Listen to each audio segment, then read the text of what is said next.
What have you been up to in the last week? So, three main things. Yeah. The first one was SEO, so writing blogs. Mm-hmm. The second one was getting ambassadors, and the third one was custom IO email campaigns marketing. Yeah. Like all very different things, Yeah. but all kind of chunky tasks in Start themselves. with The SEO. SEO, yeah. Yeah. Why did we? I can't remember. Why did we start SEO in the first place? Oh yeah, I remember. Well, we were never. SEO was never like on our list actually back in the day. But then one of our friends from YC, All right. remember, yeah, Open Daria from Open Phones, published a post about how they've been like, triumphant on their efforts in SEO. Like it was like a blog post, and they just basically broke down everything and how they did it. And we were just like, this is so easy. We can do this in easy. Jesus Christ, that was such a. She wrote a really good article. Really good, really good blog post. And we basically copied exactly that blog post. And then we have our own blog now, but because we realized the potential. Yeah. And so I basically spend a lot of time finding keywords that we can rank high for. That has like a high volume search per month. And what's an example of that? So, for example, like a good one that we found was like average water bill in California, for example. Now the good thing about that is, on its own, if that was just the only state, it would have been shit. But when I did average water bill for California and then used SEMrush like phrase match feature, it then populated like average water bill in Texas, average water bill, and not only that, the keywords were then really high for each one, and the competition for that keyword was pretty low. Yeah. So that's like a good sign that you basically need to start writing some sort of content for that. And it's repeatable too. Exactly. So there's like 10 blog posts I could have written about that. Yeah. One other one that me and Tunde found. We actually have a game. We have a game when we were. I mean, we weren't drunk when we did it, but it was just a game finding like who could find the best keyword. Yeah.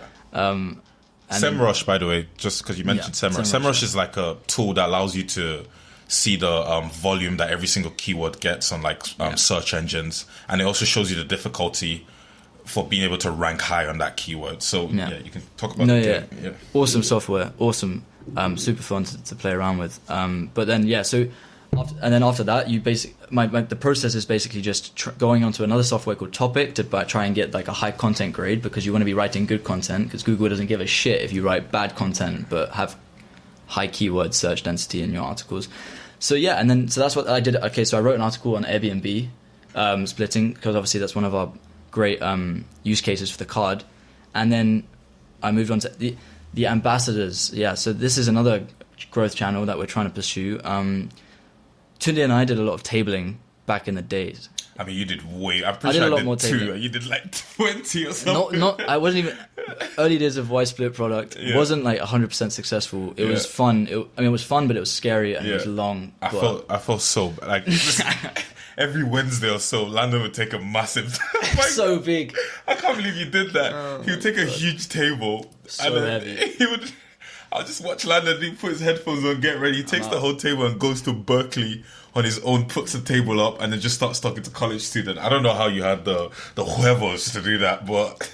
I don't either. Honestly, I think it became like a second nature. Like I would just, get my table, go to the what do you call it? The donut stand. Yeah. Get my donuts. And then but I have to bring my table into the donut shop. Yeah. So like the table was the size of the donut shop. Yeah. So I would go into the donut shop with my fucking table, and then customers would try and get their donuts at the same time. So I'm like blocking their way. It's just very awkward. And then the guy behind the counter is barely speaking English at the same time. So definite stress. And then you carry the donut and the table back into Berkeley. You remember, because when you came, I said you have to carry the table, I have to carry the donuts, plus the board, the fucking board. Yeah. The board. Oh, and the board, the table, because there's a board that says free donuts, try out our app or something. Wait, I actually don't even... I definitely had some like mechanism going on there. To carry everything. Because I can't even think about how I would even do that. It was Anyway, so ambassadors, and then... You said tabling. I guess you're going to talk about how the ambassadors have to do tabling.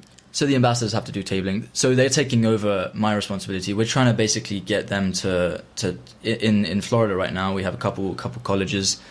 In if any of you are interested, any of you listening from Florida, Miami, FSU, U of F, keep dreaming. Do apply to. I will put it in the show notes, the link to our application if you are interested in making some extra cash. Anyway, yeah. So I was trying to get applicants through that, super hard, but I don't know. And what are the ambassadors gonna do? They're gonna schedule three hours a week to do tabling outside their college, pretty much with some merchandise, and then trying to get people to download, obviously join up through the website. Pretty simple. It's probably going to be very difficult. I'm not gonna lie. Like, I wish them luck. You're paying them well, so I am paying them pretty well. Yeah. I mean, I hope they do all right. Are you gonna give them the free donuts that you had, or they're just gonna be on their own, no donuts? You know, I think they're going to come up with their own stuff. Oh, you want them to make up something? I feel like they're going to be smart enough to come up with something. Yeah.